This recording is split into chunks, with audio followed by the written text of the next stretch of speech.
What's up? All right, we're going to learn about the anatomy of a wave. So in order to complete this page, you're not just going to draw all of this on your own. You need to go back to the extras bin and grab one of the half sheets that looks just like the one here in the video notes, and it is called Anatomy of a Wave. Go ahead and tape that into your science notebook, and let's take a look here at our wave. Now, waves are really, really important, and we actually interact with them all the time. You listening to me right now is a function of the fact that the wave was able to be taken through the air, through the microphone, and put into this computer. The computer is now sending you this information through waves. So you can see we've got in our box here a picture of a wave, and these waves are important because of the reasons I just described, and so we need to be able to identify the parts of the wave that make them important and make them different. So to begin with, you can see this little dashed line here. This dashed line is what we'll call our line of origin.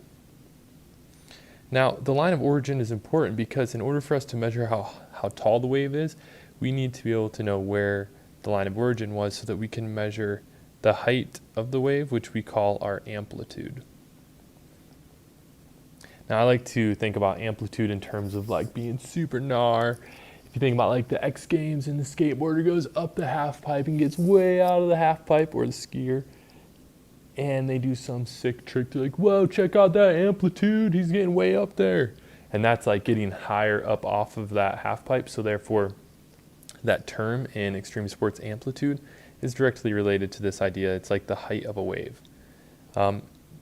We could also measure the amplitude by going from the line of origin down to the bottom of this wave part here. Now, that very, very top of the wave, that part is called our crest. So I'm going to put a little dot here and label this as the crest of the wave. And this part down here, the parts that are at the bottom of the wave, these are our troughs. So we have our crest and our trough. And the crests and troughs repeat each other, and that's what makes a wave.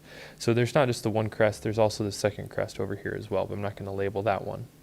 Now, in order to know the length of a wave, we call that our wavelength. We measure it from one crest to one crest, so we get one complete cycle of the wave, and we call this our wavelength.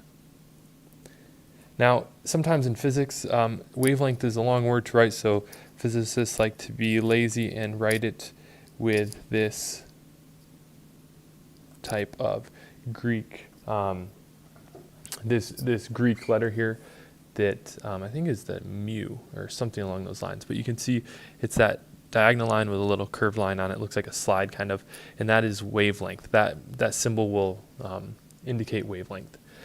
All right, so you could also measure wavelength from the trough to the trough if you'd like.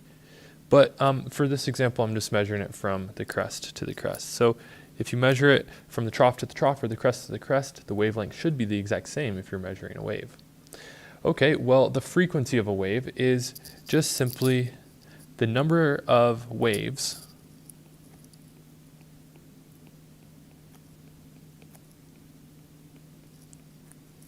it can't just be the number of waves. We have to quantify how long we're going to measure for. So it's the number of waves that occur over a specific period of time.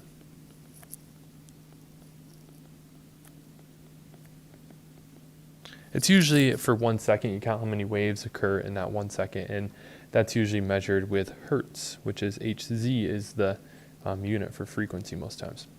All right, well, there's two different types of waves, and we'll go more in depth into these, but a transverse wave is kind of what I've been drawing here.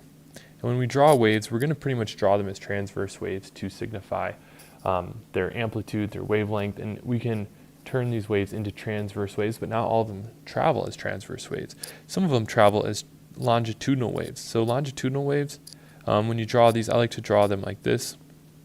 You can imagine like a slinky that's sitting on a table. If you were to push one side of it, a bunch of the slinky pieces would all group together. So I'm going to just draw a bunch of little half circles right here to show that all groups together. It spreads out as it transfers the energy, then that energy gets collected in this point, and then it transfers it to the next section. So you can see there's a compressed and a stretched portion of that wave, and that's what makes it a longitudinal wave. And finally, the reason that waves are so important in our everyday life is because they transport energy. So as we've discussed, energy cannot be created or destroyed. So, if you have potential energy that you drop through motion energy with a book that hits the table, that sound energy is a form of energy, and that would be an example of how motion energy gets turned into wave energy. So let's talk about that, sound waves. Let's dig into that in our next video lecture. I'll see you there. Peace.